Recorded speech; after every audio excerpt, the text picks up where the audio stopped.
صدق الله مولانا العظيم صدق رسوله النبي الأمي الكريم ونحن على ذلك من الشاهدين والشاكرين والذاكرين والحمد لله رب العالمين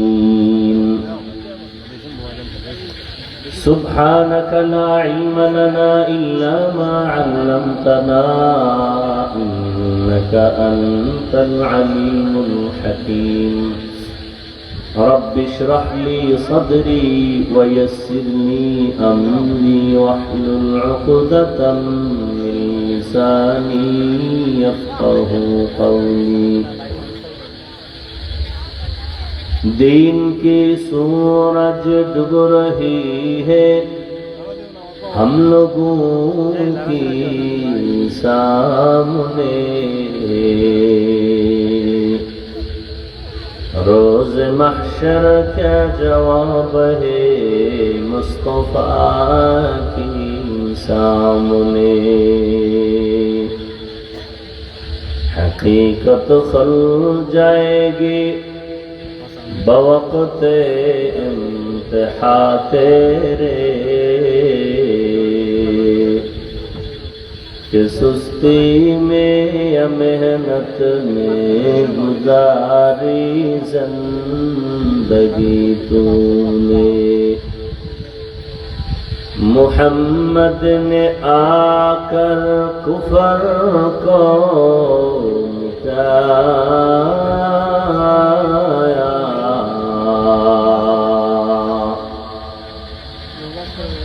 کفر کو مٹا کر صداقت بتایا کفر کو مٹا کر صداقت بتایا بولیے আল্লাহ পাকের দরবারে লাখ কোটি শুকর যে আল্লাহ রাব্বুল আলামিন হাজারো লাখ মানুষের মধ্য থেকে বাছাই করে পৃথিবীর শ্রেষ্ঠ মজলিস উলামায়ে আহলে হকের মজলিস গুনাহ মাফের মজলিস তওবা কবুলের মজলিস বরকতের মজলিসে হাজারো লাখ মানুষের মধ্য থেকে বাছাই করে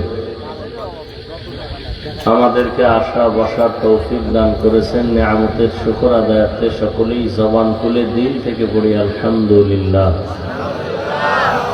ক্লিয়ার হয় না সন্তান ক্লিয়ার করো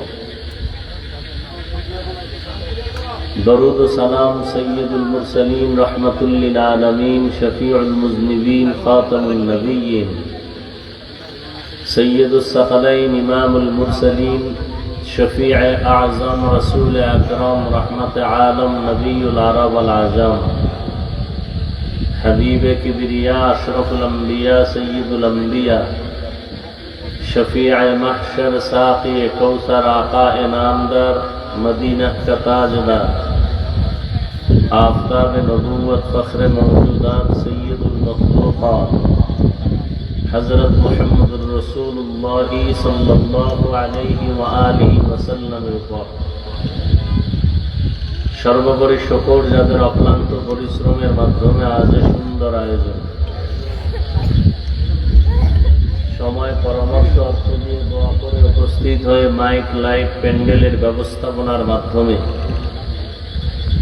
সহযোগিতা যারা করেছেন এলাকার যুবক বৃদ্ধ ব্যবসায়ী শ্রমিক চাকরিজীবী বিভিন্ন শ্রেণী পেশার মানুষ জনপ্রতিনিধি প্রশাসন উলামায়ে হযরত আইম্মায়ে মাসাজিদ মাদ্রাসা কর্তৃপক্ষ প্রত্যেকেই আল্লাহ পাক রব্বুল আলামিন এই খিদমতের বরকতে দুনিয়াতে শান্তি পরকালে চিরমুক্তির ব্যবস্থা করে দিন। হযরত উলামায়ে কেরাম দীর্ঘ সময় কোরআন সুন্নাহ ভিত্তিক আলোচনা করেছেন। উলামায়ে কেরামদের আলোচনাগুলো সহি তরিকায় উম্মাহকে আমল করার তৌফিক দান করেন। আমি আপনাদের দোয়া নেওয়ার জন্য আসছি এবং সংক্ষিপ্ত কথা বলে বিদায় নেওয়ার নিয়তে কোরআনে হাকিমের এক আয়াতে কারীমা তিলাওয়াত করেছি। নবীজির হাদিস থেকে একটি হাদিসের অংশ করেছি। আয়াত ও হাদিসের আলোকে ইখলাস ও রুহানিয়াতের সমন্বয় কিছু কথা বলার মতো, শুনবার মতো আমাকে আপনাদের প্রত্যেককেই আল্লাহ পাক তৌফিক দান করেন।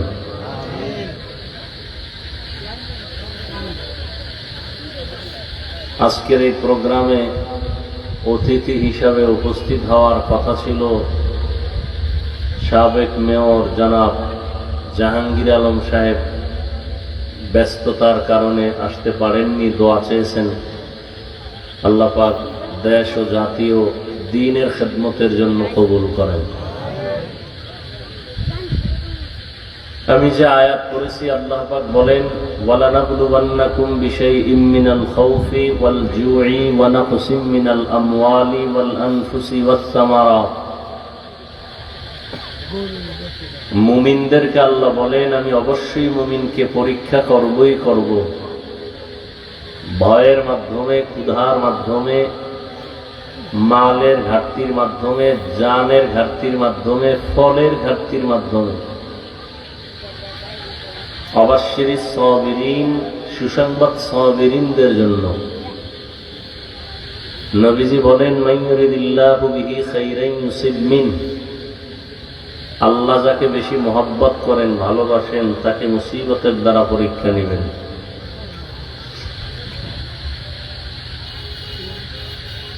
আয়াত ও হাদিসের মূল আলোচনার বিষয় হল পরীক্ষা। মুমিনদের জন্য দুনিয়াটা পরীক্ষার হল।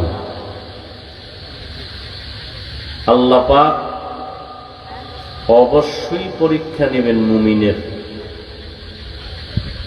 নবীজি বলেন আল্লাহ যাকে বেশি মহব্বত করেন তাকেই মুসিবত দিয়ে পরীক্ষা নেন।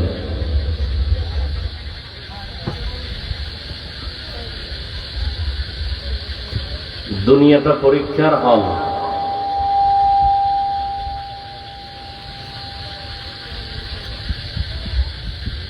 পরীক্ষার হল একটা মুসিবতেরই জায়গা।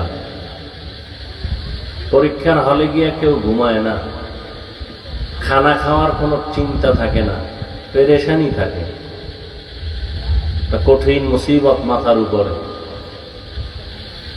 দুনিয়াটাও পরীক্ষার হল, তবে বেঈমানের জন্য না, মুমিনের জন্য।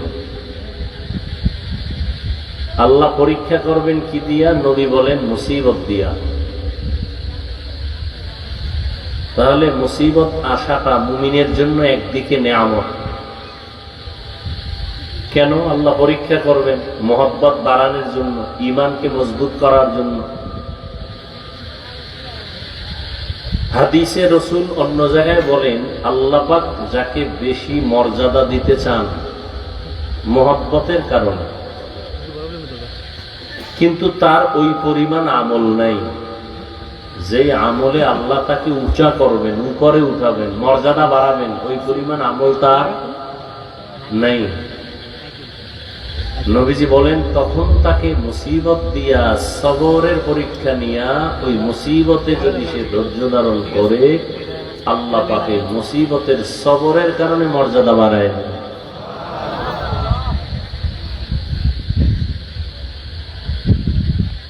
তাহলে মুসিবত আসাটা একটা নেয়ামত, তবে কামনা করা যাবে না যে আল্লাহ আমার মুসিবত দাও।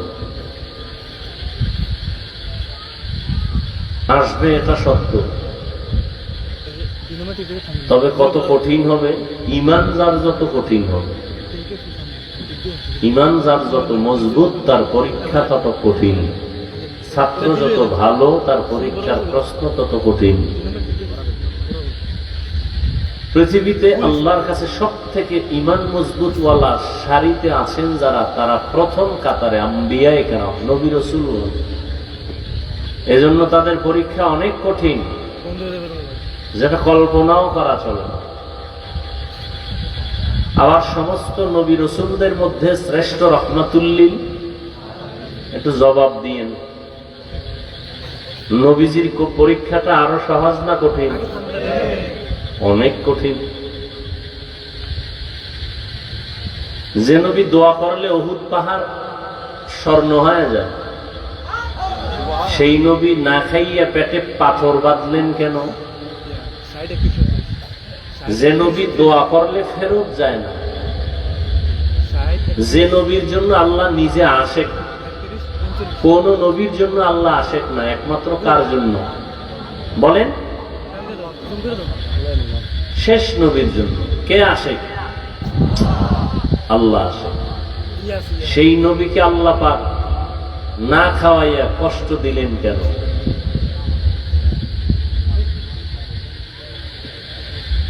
সেই নবী দুনিয়াতে এসে বাবাকে বাবা বলে ডাকতে পারেননি, চেহারাও দেখেননি, 6 বছরে মা হারায় ফেললেন। আপন যারা সব জানের দুশ্মন হয়ে গেল। আবার এই ভালোবাসার ব্যক্তিটারে পাঠাইছেন পৃথিবীর নিকৃষ্ট লম্পটের শহরে। মক্কার মানুষ ছিল চরিত্রহীন, লম্পট, চূড়ান্ত খারাপ। খারাপের যত লাইন আছে সব ওদের মধ্যে ছিল। আল্লাহর নবীকে আল্লাহ এখানে পাঠালেন কেন? আবার সেই নবী প্রায় 3 বছর বংশের লোকেরা তাকে গৃহবন্দী করে রাখছে, খানা বন্ধ, পানি বন্ধ। রহমতের নবী গাছের পাতা ছিঁড়ে ছিঁড়ে চাবাইয়া খেয়ে তারপরে পেটের ক্ষুধা নিবারণ করছেন। এটা কল্পনা করা যায়? ভালোবাসার মানুষকে কখনো কি এরকম কেউ করে? কথা বলেন না কেন?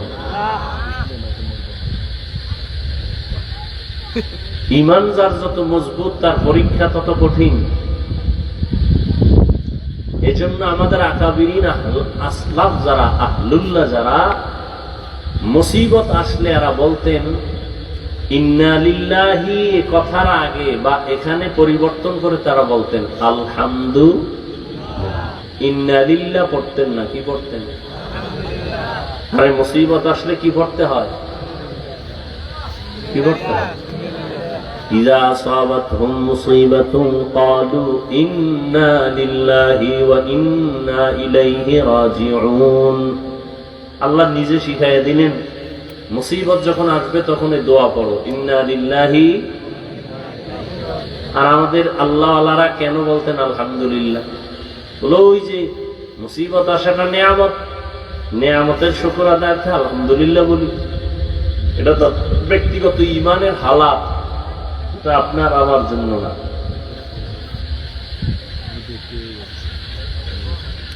আল্লাহ,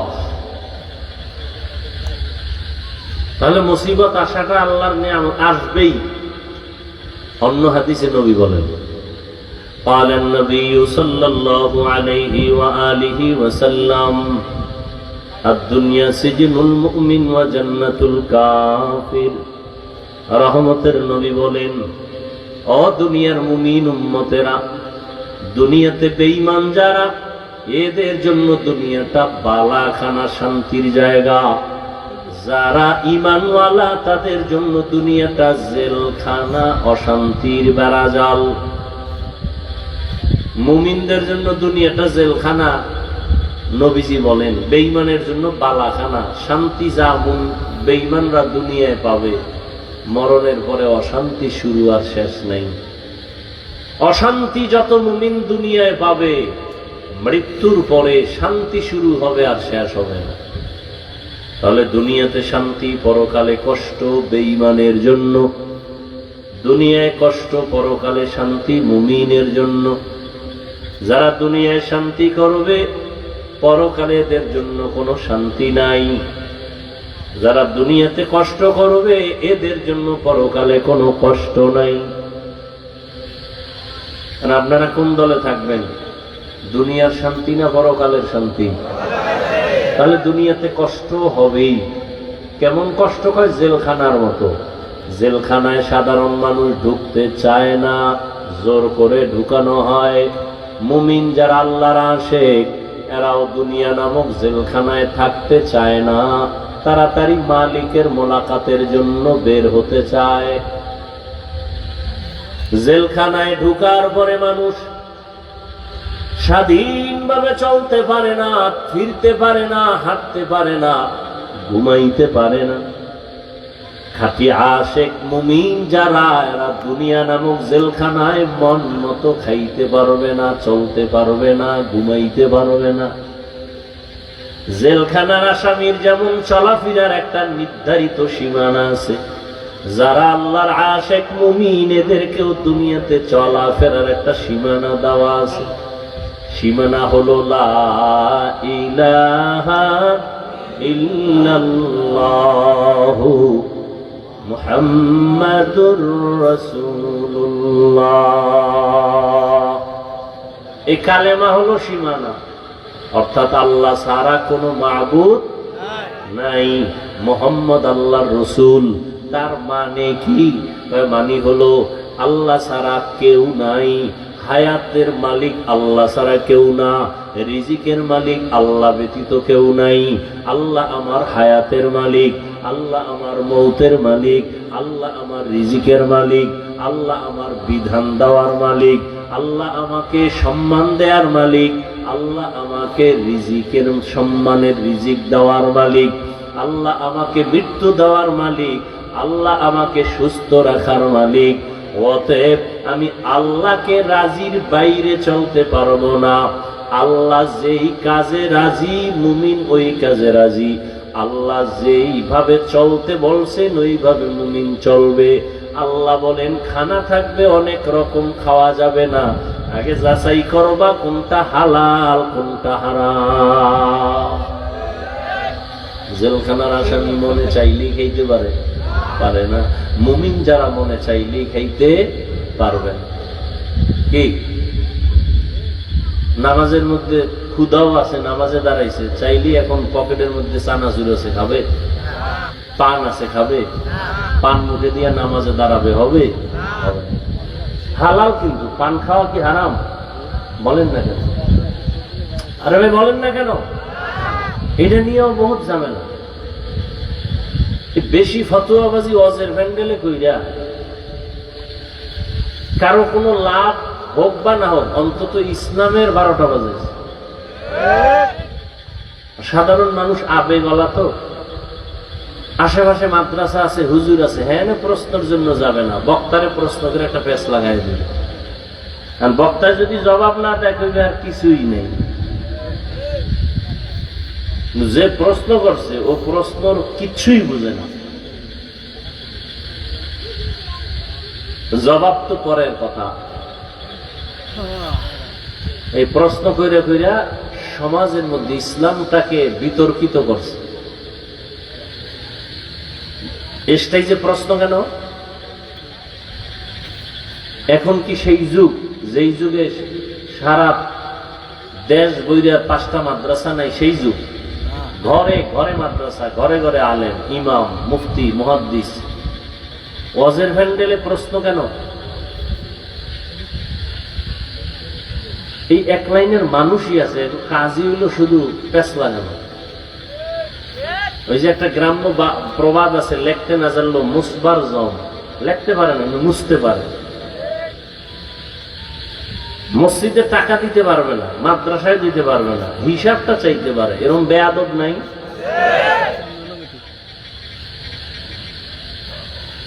আল্লাহ হেদায়েত দান করুন। আল্লাহ, তো কি কথা বলতেছি না? খানা খানা পান, হ্যাঁ, পান দেওয়া কার নিয়ামত? এটা মানুষ বানায়। আমি কথা বলেন, পান কি কোনো মেশিনে তৈরি হয়? হয় না। সুপারি মেশিনে তৈরি হয় না? আল্লাহ দেয়, আল্লাহ দেয়। মানুষ হাত দিয়া তৈরি করে কোনটা? চুন না? আর কি তৈরি করে? জর্দা। এই বিষয়ে কেউ কেউ কথা বলে। পান শরীরের জন্য কত উপকার আপনি জানেন?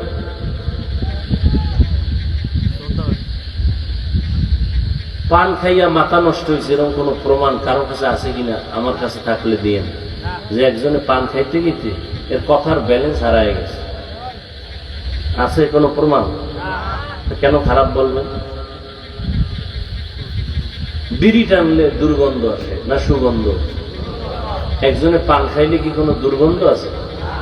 এখন সুন্দর ঘ্রাণওয়ালা জর্দা আছে, যাতে মাথা নষ্ট হবে না, কোনো কি নেশার কোনো ভাবই আসবে না। আপনি কেন এটাকে নিষেধ করবেন? হ্যাঁ, প্রত্যেকটা জিনিস সীমানার মধ্যে থাকবে, সীমা অতিরিক্ত কিছুই না করা, সেটা ভিন্ন কথা।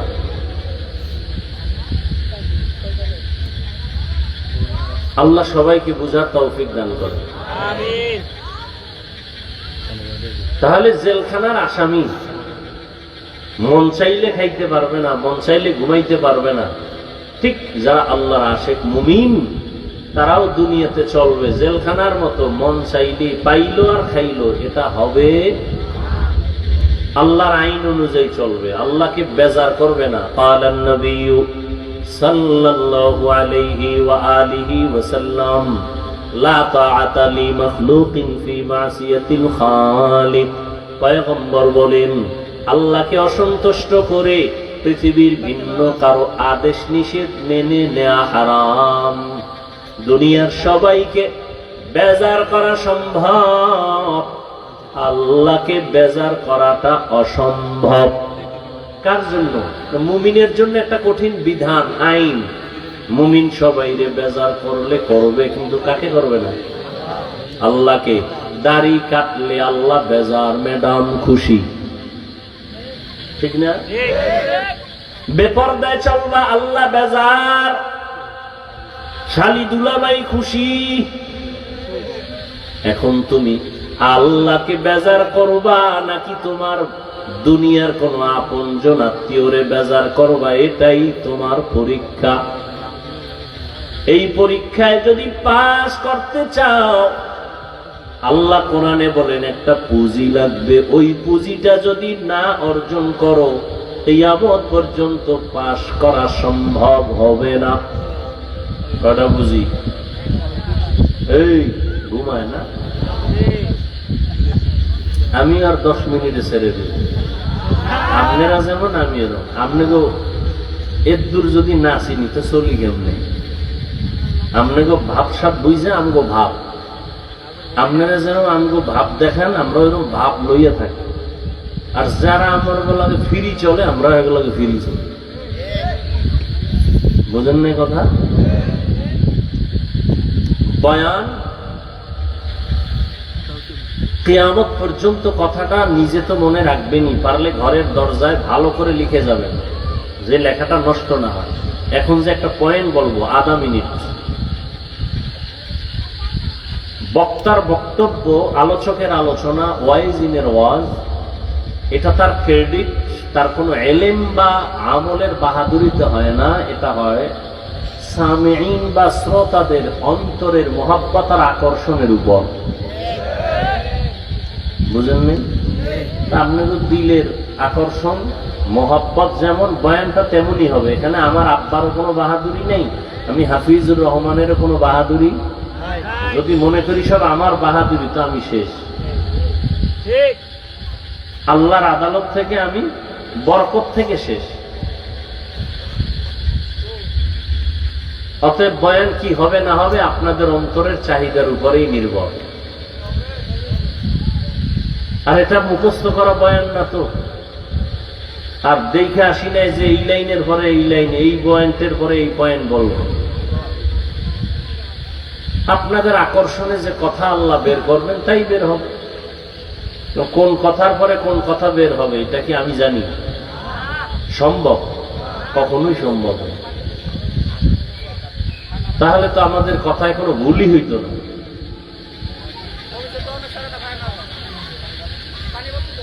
তাহলে পরীক্ষা পাশ করার জন্য কয়টা পুঁজি লাগবে?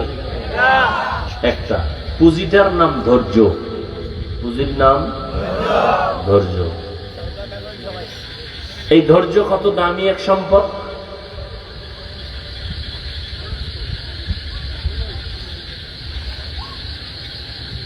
আল্লাহ পাক রব্বুল আলামিন বারবার ধৈর্যের বয়ান করছেন। ধৈর্য ধরো। ইয়া আইয়ুহাল্লাযীনা আমানুসবিরু ওয়া সাবিরু ওয়া রাবিতু ওয়াত্তাকুল্লাহ। ধৈর্য ধারণ করো, বড় দামি এক সম্পদ। কত দামি! আল্লাহ কোরআনে বলেন, যারা ধৈর্য ধারণ করবে আমি আল্লাহ বিশাল বড় দুইটা পুরস্কার তারে দান করবো, একটা দুনিয়ায় আর একটা পরকালে। বড় বড় আরো ছোটখাটো আছে। এক নাম্বার বড় পুরস্কার, দুনিয়াতে যারা ধৈর্য ধারণকারী হবে আল্লাহ তাদের বন্ধু হয়ে থাকবেন। আরো আস্তে করে বল, আল্লাহ কি আসতে বললে শুনেন না? না সন্দেহ আছে? একটু কম শুনেন। হ্যাঁ, তাহলে জোরে বলেন কেন? আস্তে কথা বলেন। আর এই যুক্তিটা ফজরের নামাজের শেষ 2 রাকাতে লাগাই দিবেন যে ইমাম সাহেব হুজুর আল্লাহ কি আসতে বললে শুনে? হ্যাঁ শুনে। তাহলে আজকে ফজরের নামাজে জোরে কোনো আলহামদু পড়বেন না, পুরা নামাজটা চুপচাপ পড়ায় দেন। যুক্তিবাদীর এই যুক্তি চলবে ফজরের নামাজে? যুক্তি মানলে ইমান থাকবে?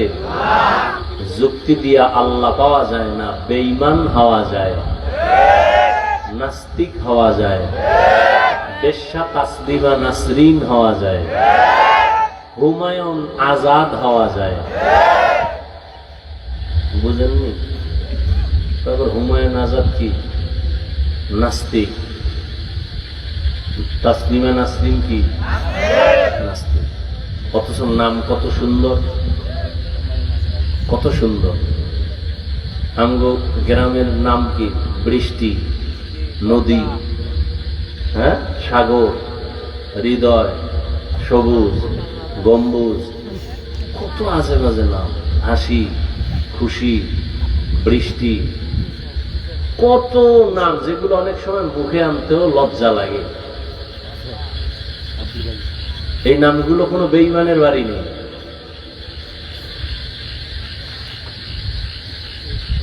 মুসলমানের জন্য কোরআন হাদিসে কি নামের টান করছে? কত বড় বেহায়া হইলে বেঈমানের শিখানো নামগুলো নিজেদের মধ্যে নিয়ে আসছে। অথচ সহিহ হাদিসে নবী বলেন, কিয়ামতের দিন যার নামটা সুন্দর হবে আল্লাহ নামের বরকতে তাকে জান্নাত দিয়ে দিবে।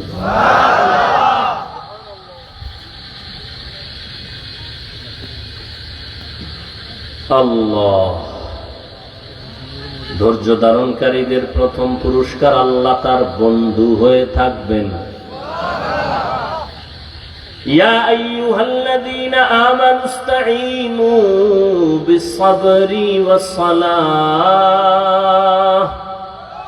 ইন্নাল্লাহা মা'আস-সাবিরিন।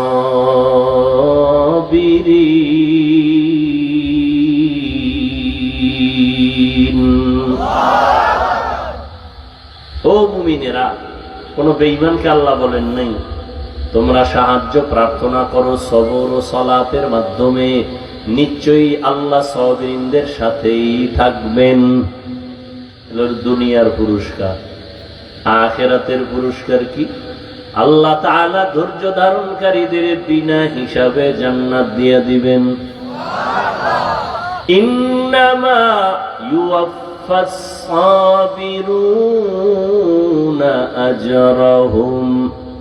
আজরাহুম বিগাইরি হিসাব।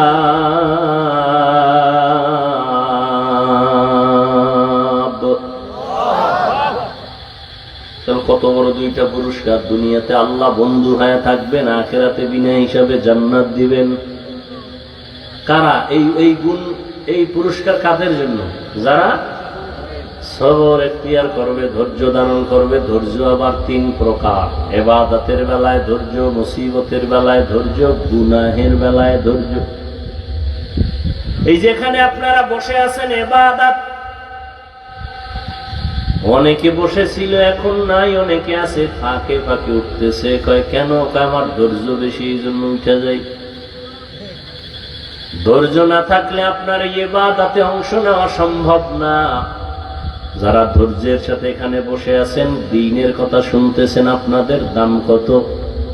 আল্লাহর নবী বলেন, ঘর থেকে যখন বের হইয়া প্যান্ডেলে রওনা হয়েছো, আল্লাহ প্রত্যেকের সাথে 70,000 রহমতের ফেরেশতারে কাফেলা বানায় দিছি। আতিনা ফি দারে দুনিয়া না হাসান, আতিনা ফি দারে উকবানা হাসান, ইয়া গিয়াসাল মুস্তাগীসিন ইহদিনা লিফতিখারা বিল উলুমি ওয়াল গিনা। এখানে আসছেন একটা মাসআলা শিখবেন। আল্লাহর নবী বলেন 100 রাকাত নফল নামাজ পড়লে যা পাবে একটা মাসআলা শিখলে তাই পাবে। অনেকগুলো দ্বীনের মাসআলা যদি জানতে পারেন, আল্লাহ পাকের নবী বলেন অনেকগুলো মাসআলা যদি জানতে পারেন, দ্বীনের বিধান সম্পর্কে অবগত হন, শিখতে পারেন, 1000 রাকাত নফল নামাজের সওয়াব আল্লাহ দান করবে। তাহলে পরীক্ষায় পাশ করার জন্য কি লাগবে? ইবাদতের বেলায় ধৈর্য, মুসিবতের বেলায় ধৈর্য। মুসিবত আসবেই, যেমন গতকাল এক গেল মুসিবত, যায়নি? আমরা অধৈর্য হয়ে গেছি। আল্লাহ মুসিবত দিলেন।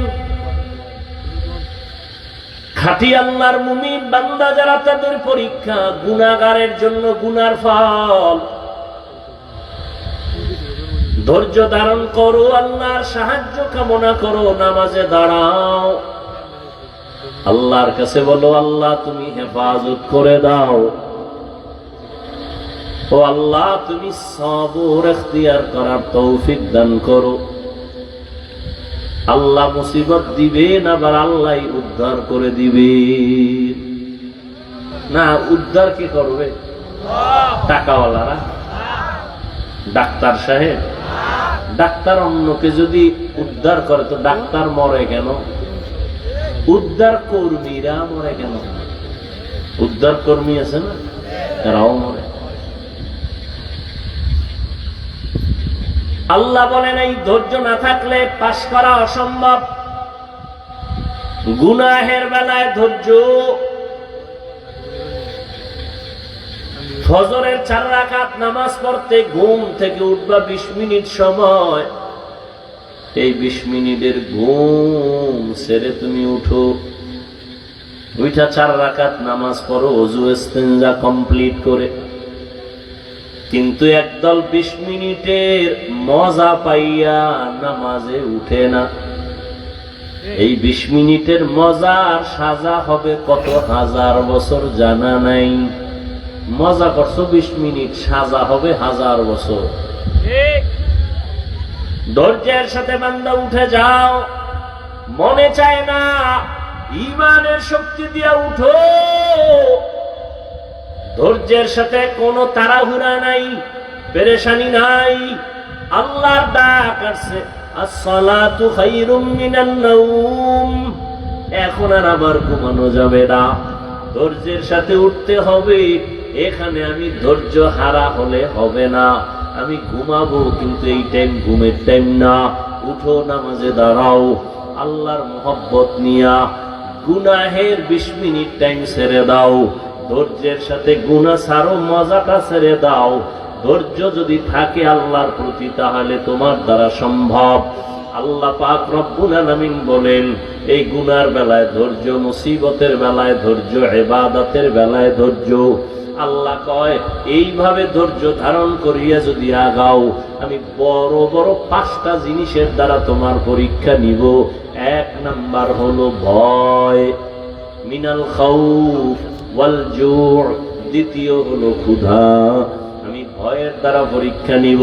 4 মাযহাবের ইমাম, এর মধ্যে একজন হলেন ইমাম শাফিঈ রাহমাতুল্লাহি আলাইহি, বলেন এখানে ভয় দ্বারা উদ্দেশ্য হলো আল্লাহর ভয়। ওই যে একটু আগে বললাম দাড়ি কাটলে আল্লাহ বেজার, ম্যাডাম খুশি। এখন তুমি ম্যাডামের গালির ভয়ে, কথার ভয়ে দাড়িটা কাটবা না আল্লাহর আযাবের ভয়ে দাড়িটা রাখবা? এটা কার পরীক্ষা?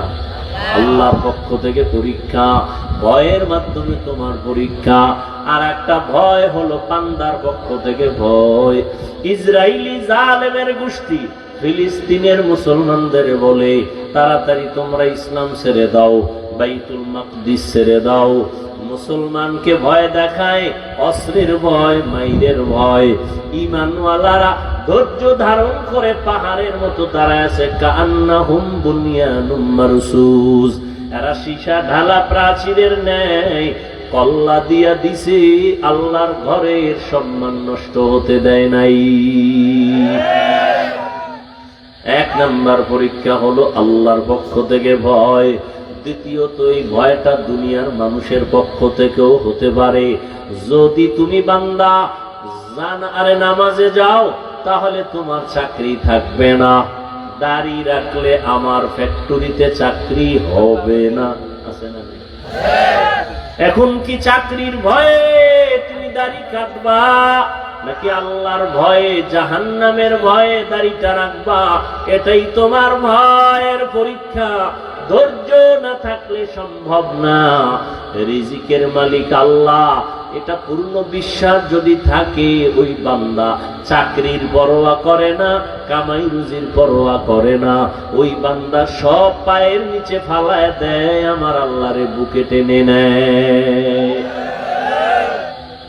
ওয়াল্লাযীনা আমানু আশাদ্দু হুব্বান লিল্লাহ। যারা খাঁটি মুমিন, তারা আল্লাহকে বেশি বেশি মোহাব্বত করে।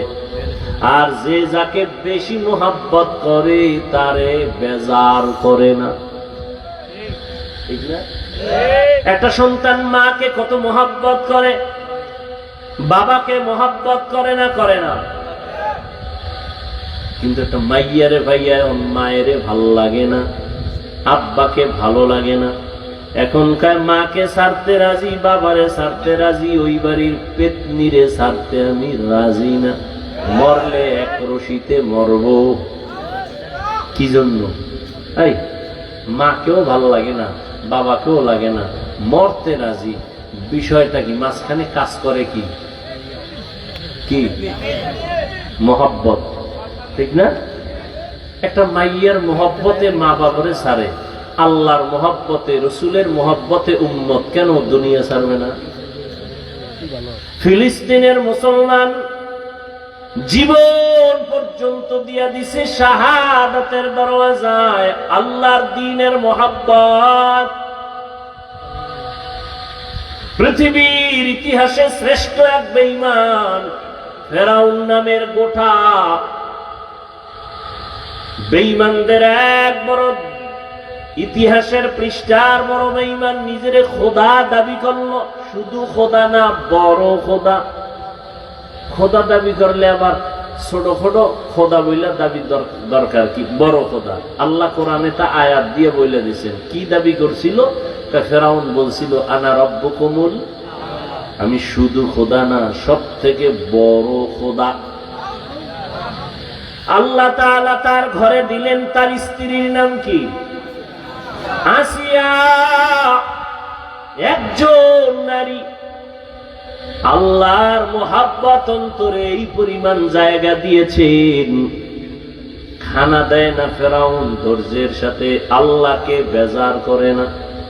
ফেরাউন ঘুমানোর জায়গা দেয় না, মন কষ্ট নিয়েও থাকে, আল্লাহর বিরুদ্ধে যায় না, মন খারাপ করে না।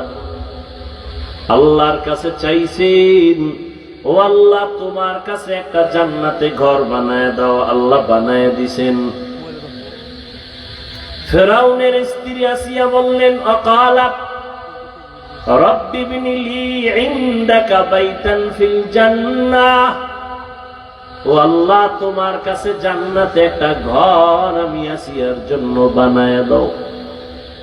যেই ফেরাউন আল্লাহর সাথে যুদ্ধ কইরা নিজের খোদা দাবি করলো, ওই ঘরে এক আল্লাহর বান্দি, তার স্ত্রী ফেরাউনের আসিয়া, আল্লাহকে এমন মোহাব্বতের বন্ধনে আবদ্ধ করেছেন, মদিনার নবী বলেন, জান্নাতের মধ্যে আমি মুহাম্মদের সাথে আসিয়ার বিবাহ হয়ে যাবে। এর নাম আল্লাহর ভয়, বান্দার ভয়ে ঈমানকে মজবুত রাখা। ধৈর্য ছাড়া সম্ভব। 5টা না পরীক্ষার মাধ্যমে। দ্বিতীয়টা হলো ক্ষুধা। বলে ক্ষুধা মানে ইমাম শাফিঈ রাহমাতুল্লাহ আলাইহি বলেন এখানে ক্ষুধা মানে রোজা। রমাজান চলে গেল, কত কুলাঙ্গার, ঘরের কুলাঙ্গারেরা বলছে আমার ঘরে কি ভাতের টান আছে, রোজা রাখবো কেন? মনে হয় আমরা ভাতের অভাবে রোজা রাখি কি? আরে রোজা তো হিন্দুরাও রাখে, খ্রিস্টানেরাও রাখে, ইহুদিরাও রাখে, বৌদ্ধরাও রাখে। সব ধর্মে রোজা আছে, তবে নাম আলাদা, সিস্টেম আলাদা। সব ধর্মের মধ্যে না খাওয়ার সাধনা নামে রোজা রাখে, আর আমরা মুসলমানেরা না খাওয়ার সাধনার নামে রোজা রাখি না। আমরা না খাওয়ার সাধনা করিয়া এর মধ্যে আমার আল্লাহ পাওয়ার সাধনা করি। এজন্যই তো আল্লাহ বলছেন রোজা দিলাম কেন? মুত্তাকি হওয়ার জন্য। ইয়া আইয়ুহাল্লাযীনা আমানু কুতিবা আলাইকুমুস সিয়াম কামা কুতিবা আলাল্লাযীনা মিন ক্বাবলিকুম লাআল্লাকুম তাত্তাকুন। ক্ষুধার মাধ্যমে আল্লাহ পরীক্ষা করবেন। রোজা রয় নাই মুসলমান। একদল রোজা রাখছিল ঠিক, তারাবির নামাজ পড়ে নাই। কি পড়ে নাই? তারা সবগুলো নবীর দুশমন। আল্লাহটা ঠিক রাখছে, নবীরটা ঠিক রাখে নাই। রোজা হলো আল্লাহর, তারাবি রসুলের। যারা তারাবি পড়ে নাই এরা রসুলেরটা ঠিক রাখে নাই, অথচ চাপাবাজি করে আশেকে রসুল। আবার একদল তারাবি পড়ছে, পুরাটা পড়ে নাই। আছে না নাই? বিষয় কি? আপনি পড়লে 20 রাকাতই পড়তেন, কম কেন? করোনা করোনা এখন আছে নাকি? করোনা কইরা তো মক্কাওয়ালারা 10 রাকাত পরে, আপনি আরো কম পড়েন কেন?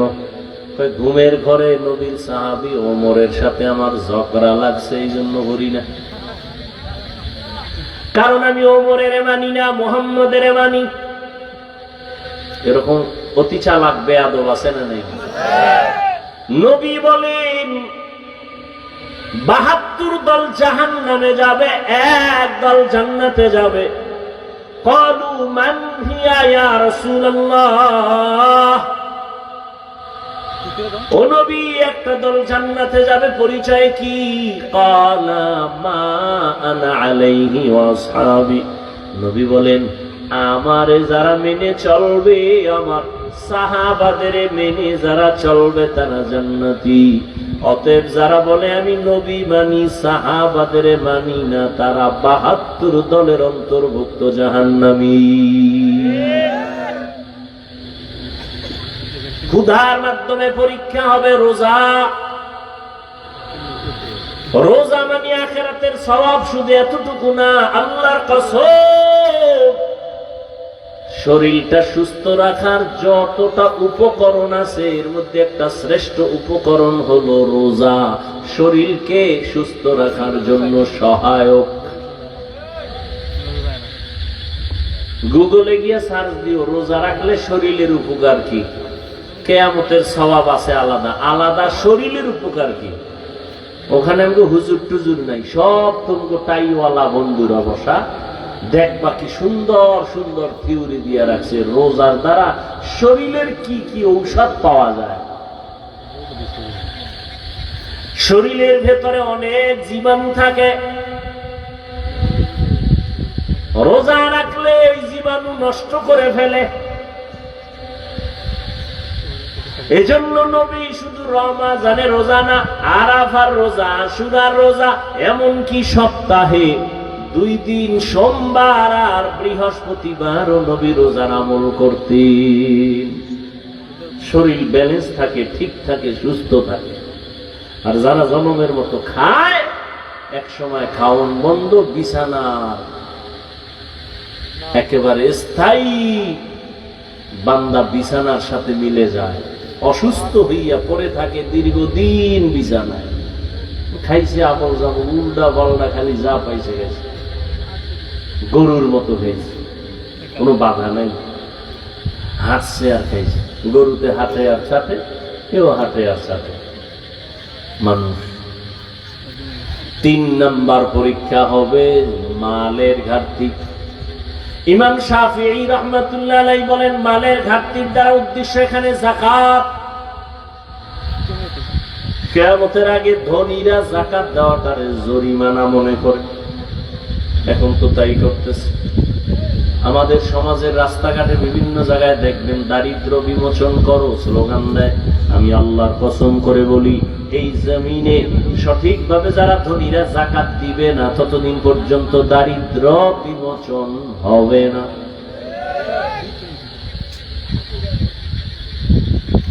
যাকাত দেয় নামকে অস্তে দেখায় আমি দিছি, পৃথিবীর কোম্পানি এর থেকে আর 3rd ক্লাসের কাপড় আর বানায় না। এটাই 3rd ক্লাসের, on time on test. 2nd টেস্টে আরে কাপড় টিকে না। কি আল্লাহ হেদায়েত দান করেন। তাহলে যাকাত, মাল আল্লাহর রাস্তায় ব্যয় করো, আল্লাহ মাল দিবে, কমায় দিবে। এটা আল্লাহর পরীক্ষা। ধৈর্য ধারণ করো, শুকর আদায় করো। বেশি মাল হইলে মনে হয় আমি আল্লাহ থেকে দূরে সরে যেতাম, অতএব আল্লাহ আমার যেটা খায়ের চাইছেন, ভালো চাইছেন, ওটাই করছেন। মাল আসবে চলে যাবে, ঘাটতি হবে, এটা ইমানের পরীক্ষা। পাস করার জন্য লাগবে ধৈর্য। 4 নাম্বার হলো জীবনের ঘাটতি, জানের ঘাটতি। ইমাম শাফিঈ রাহমাতুল্লাহ আলাইহি এখানে জানের ঘাটতি দ্বারা বুঝাইছেন অসুস্থতা। মাঝে মাঝে আল্লাহ অসুস্থ বানায় দিবেন, ধৈর্য ধারণ করো। আল্লাহ আমাকে আপনাদের সবাইকে ধৈর্য ধারণকারীদের অন্তর্ভুক্ত করে দেন, বলেন আমিন। অসুস্থতা মাঝে মাঝে হবে, ধৈর্য ধারণ করো। তাড়াহুড়া নাই, পাগলামি নাই, আল্লাহর সাহায্য কামনা করো। মুসিবত জানের দ্বারা জান আল্লাহর রাস্তায় চলে যাবে, অনেক সময় আল্লাহ নিয়েও যাবেন। আবার 5 নাম্বার ফলের ঘাটতি। ফল দ্বারা এখানে মাকসাদ হলো, উদ্দেশ্য হলো সন্তান। কোরআন শরীফে মা যারা আছে, সন্তানের মায়েদেরকে বলা হয়েছে ফসল উৎপাদনের জমিন, ক্ষেত। আর এই ক্ষেতের ফসল হলো সন্তান। আল্লাহ সন্তান দিয়ে নিয়ে যাবেন। এটাও মুমিনের জন্য পরীক্ষা। ধৈর্য ধারণ করো, সবরের সাথে আল্লাহর সাহায্য চাও। মুসিবতের বেলায় ধৈর্য, গুনাহের বেলায় ধৈর্য, ইবাদতের বেলায় ধৈর্য। আল্লাহর কাছে তওবা করো, ক্ষমা চাও। ও দয়ার মালিক, তোমার মহাব্বত আমার দুর্বলতার কারণে আজ আমি পিছনে পড়ে গেলাম। ধৈর্য হয় না যে একটু নামাজে দাঁড়াবো, ধৈর্যের অভাবেই পারি না রোজা রাখবো, ধৈর্যের অভাবেই পারি না একটু কান্না করবো, ওলামায়ে কেরামের কাছে যাব। ধৈর্য আল্লাহর কাছে চাও। আল্লাহ বলেন আমার কাছে চাইলে ফেরত নাই। সবাই মনে মনে আল্লাহকে বলো, হে আল্লাহ, ধৈর্য ধারণকারী হিসাবে তোমার পরীক্ষায় পাশ করতে চাই। জীবনে কত নামাজ ছাড়লাম, তোমার ভয় না নিয়ে দুনিয়ার ভয়ে কত অন্যায় করলাম। মা বাবার ভয়ে কত অন্যায়, স্ত্রীর কথার ভয়ে কত অন্যায়, দুশ্মনের ভয়ে কত কথার কারণে আমি কত অন্যায় করেছি। নামাজ পড়ি নাই, রোজা রাখি নাই, যাকাত দেই না, হালাল খাই নাই। আজকে থেকে তোমার ভয় নিয়েই রেডি হয়ে গেলাম, মরতে রাজি, তারপরে তোমার বিরুদ্ধে যাব না। ফেরাউনের ঘরে আসিয়া যদি আল্লাহর দ্বীনের উপরে মজবুত হয়ে চলতে পারে, ও পর্দার আড়ালের আম্মা জানেরা, আপনারা কেন পারবেন না? সাহাবায়ে কেরাম যদি জীবন বিসর্জন দিয়া দ্বীনের উপরে মজবুত হয়ে চলতে পারে, ও মুসলমান ও যুবক ও বৃদ্ধ বাবাজি, আপনারা কেন পারবেন না? হযরতে আলী মাত্র 7 বছরে নবীর হাতে গিয়া কালেমা বললেন।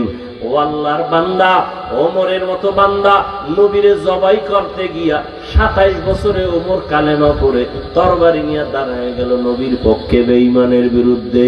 ও যুবক, তুমি কেন পারবা না? এতদিন শয়তানের ধোকায় ছিলা। ওমর কান্না করে 27 বছর পর্যন্ত আমি ধোকায় পড়েছিলাম, এখন আমি আল্লাহর কাছে আসছি। ও আল্লাহ, আমারে মাফ করে দাও। আল্লাহর নবীর সোয়া লাগছে, আল্লাহ মাফ করে দিছেন। আল্লাহ জান্নাতের টিকিট দিয়া দিলেন। আবু বকর, ওমর, ওসমান, আলী সহ 10 জন সাহাবা রাদিয়াল্লাহু আনহুম আজমাইন। এরপর ওমরের কান্না বন্ধ নাই। জান্নাতের টিকিট পাইয়াও আবু বকর কাঁদেন, ওমর কাঁদেন, আল্লাহর কাছে কেমনে দাঁড়াবো। ওতে বান্দা তওবা করো, ও বৃদ্ধ বাবাজি, আল্লাহর কাছে তওবা করেন। আবু বকরের মতো গোলাম বুড়া হয়ে গেছে, নবীরে পাইয়া কান্দে, নবী গো, আমার জীবনের বেশিরভাগ গুনাহ কাটাইলাম, জাহান্নামী হইয়া আপনারে পাইয়া আমি তওবা করে নিলাম। আবু বকর যদি পারে, ও বুড়া বাবাজিরা আপনারা কেন পারবেন না? হ্যাঁ, ওরে এতক্ষণ সাহাবাদের কথা বললাম, এখন আপনার সামনে পেছনে ডানে বামে আপনি হাঁটার পথে দেখেন, চলার পথে দেখেন, বাজারে স্কুলে ঘাটে দেখেন, আপনার মতো মুরব্বী 5 বেলার নামাজ পড়ে, ব্যবসা করে, চাকরি করে নাই? ও যুবক, তোমার মতো যুবক স্কুলে পড়ে, কলেজে পড়ে, ব্যবসা করে, চাকরি করে, নামাজ ছাড়ে না, তুমি কেন পারবা না? ও আল্লাহর বান্দারা, ও পর্দার আড়ালের মা বোনেরা, এখনো আপনাদের মতো কত মা 5 বেলার নামাজ পড়ে, স্বামীর মাল হেফাজত করে, আপনারা কেন পারবেন না? তওবা করে নেন, মরিয়া গেলে আর গুনাহ করব না, আর দাড়ি কাটবো না যুবকরা, আর বেপরদায় চলবা না। আল্লাহ আমাদের সবাইকে খাঁটি তওবাওয়ালা বানায়া দেন, তওবার উপরে মজবুত হইয়া চলার মতো তৌফিক দান করেন, আমিন। আলহামদুলিল্লাহি রাব্বিল আলামিন, ওয়াসসালাতু ওয়াসসালামু আলা সাইয়্যিদিল আমবিয়াই ওয়াল মুরসালিন ওয়া আলা আলিহি ওয়া আসহাবিহি আজমাইন। আল্লাহুম্মা ইন্নাকা আফুউন কারীম তুহিব্বুল আফওয়া ফা'ফু আন্না। اللهم إنا نسألك رضاك والجنة ونعوذ بك من سخطك والنار.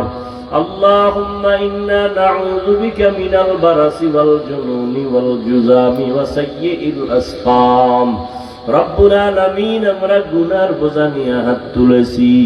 ও আল্লাহ, শয়তানের ধোঁকায় পড়ে গুনাহ করেছি, আজ তওবার নিয়তে হাত তুলেছি, আর গুনাহ করব না, আর দাড়ি কাটবো না, বেপরদায় চলবো না, মা বাবার বিরুদ্ধে যাব না, ওলামায়ে কেরামের পরামর্শ নিয়া, মুরব্বীদের দোয়া নিয়া চলবো।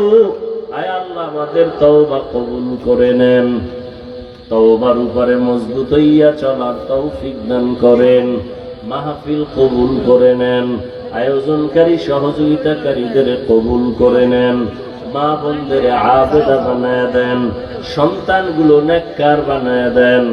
আয় আল্লাহ, ঘরে ঘরে সুন্নতের বাতি জ্বালায় দেন। আয় আল্লাহ, প্রত্যেকটা